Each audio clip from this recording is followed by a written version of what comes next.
Ji by Z G theorem. तो G upon Z G theorem क्या है? G upon Z जी,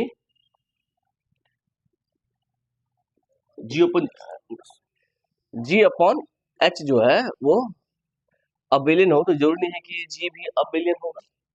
और जी upon H जो है वो साइक्लिक हो तो भी हम नहीं बता सकते जी बाई जी क्या है, वो अबेलियन है या नहीं। लेकिन जी अपॉन जेड जी के ऊपर है, यदि जी अपॉन जेड जी यदि ये साइक्लिक हो जाए तब जी अबेलियन हो। यहाँ जेड जी स्पेसिफिक है, ये एच कोई भी नॉर्मल सब ग्रुप नहीं है, ये स्पेसिफिक। हाँ, यदि एच जो है जेड जी का सब ग्रुप हो जाए तो जी अपॉन एच यदि साइक्लिक है तो जी को अबेलियन होना पड़ेगा। ठीक है, तो जी बाई जेड जी थ्योरम क्या कहता है, हम इसको देखते हैं। थ्योरम का स्टेटमेंट क्या है? Let G be a group and Z G is equal to Z G be the centre of G. ठीक है, if G by Z G is cyclic, हमने लास्ट क्लास में प्रूव किया था कि जेड जी जो है वो नॉर्मल होता है, तो जी अपॉन जेड जी एक क्वेश्चन ग्रुप मिलेगा। क्वेश्चन ग्रुप होने के लिए क्या चाहिए? नॉर्मल सब ग्रुप चाहिए, तब जी अपॉन एच एक क्वेश्चन ग्रुप होता है। क्योंकि जेड जी इज नॉर्मल, तो जी अपॉन जेड जी की बात कर सकते हैं। कहता है if G by Z G is cyclic then G is abelian. Proof आते हैं, let G be a group then Z G is equal to x belongs to g such that xg is equal to gx for all x belongs to g। हाँ या नहीं? ऐसे element जो g के हर एक element के साथ compute करें for all g, for all g belongs to g। अब ये जो ग्रुप है, since zg is normal in g, so g upon zg is a quotient group या फैक्टर ग्रुप। ये क्वेश्चन ग्रुप होगा। Let g upon zg is cyclic. हमको cyclic assume करना है और शो करना है कि G is abelian. Let G upon Z G is cyclic, this implies G upon Z G is equal to G of Z G for some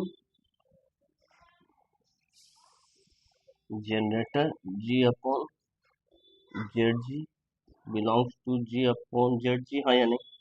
cyclic group की हमने property पढ़ी है कि एक जनरेटर मिलना चाहिए, तो इसके जी अपॉन जेड जी के एलिमेंट का फॉर्म क्या होगा? जी अपॉन एच के एलिमेंट का फॉर्म क्या होता है? X of H. तो जी अपॉन जेड जी का एलिमेंट का फॉर्म होगा एक्स ऑफ जेड जी। हाँ या नहीं? तो एक्स जगह हमने जी माना, उससे फर्क नहीं पड़ता। तो एक जनरेटर होगा, ये जनरेट होगा इससे। सपोज करते हैं let X Y belongs to G, हमें शो करना X Y equal to Y X, इन शो करना है। तो अब हेल्प लेना है इसका, तो X Y belongs to G, then X Z G Y Z G belongs to G upon Z G. हाँ या नहीं? This implies x is equal to g raised to the power I zg and y, इसको ऐसे लिखते हैं raised to the power I and y is equal to g upon zg raised to the power j for some integers I and j। हाँ या नहीं? हम जानते हैं कि यदि g जो है वो a से जनरेट होगा, तो यदि x g में बिलोंग करे, y g में बिलोंग करे, तो x is equal to a raised to the power I और y is equal to a raised to the power j some integer i j। हर एक एलिमेंट को हम इससे जनरेट कर पाते हैं। तो चूंकि x Z G Y Z जी अपन जेड जी में बिलोंग कर रहा है, जी अपन जेड जी साइक्लिक है, तो यहाँ गड़बड़ हो गया ना, this implies X Z G is equal to this and Y Z G is equal to this. तो इसको हम एक्सप्रेस कर सकते हैं इस तरह से, हाँ या नहीं? This implies X of Z G is equal to g raised to the power I zg and y of zg is equal to g raised to the power j zg। क्यों? x zg को यदि हम x zg से multiply करें तो क्या होगा, x square zg हो जाएगा, हाँ या नहीं? तो इसके पूरे ऊपर i है तो i g के ऊपर चला जाएगा, आसान है। अब आते हैं, since x belongs to x zg, x zg हमेशा एक्स एच जो है, तो एक्स बिलोंग करता है एक्स एच में, हाँ या नहीं? ये हम प्रूव किए हुए हैं। हम जानते हैं एच में तो आइडेंटिटी एलिमेंट होगा, तो एक्स इंटू आइडेंटिटी इसमें बिलोंग करेगा। इसके एलिमेंट का फॉर्म क्या है, एक्स एच, और एच की जगह आइडेंटिटी लिखें तो एक्स ई भी इसके एलिमेंट का होगा, तो एक्स इसमें हमेशा बिलोंग करेगा। तो एक्स एच जो है एक्स जेड जी, एक्स जो है एक्स जेड जी में बिलोंग करेगा, and which is equal to G raise to the power I Z G implies x is equal to g raised to the power I a for some a belongs to zg, हाँ या नहीं? Similarly y belongs to y of zg is equal to g raised to the power j zg implies y is equal to g raised to the power j into b for some b belongs to zg, हाँ या नहीं? अब हमें x Y मिल गया, हमें ये x Y खोजना था, अब हो गया ना। X Y is equal to क्या होगा, G raise to the power I A is equal to G raise to the power J B, हाँ या नहीं? और इसको हम क्या लिख सकते हैं, जी raise to the power I A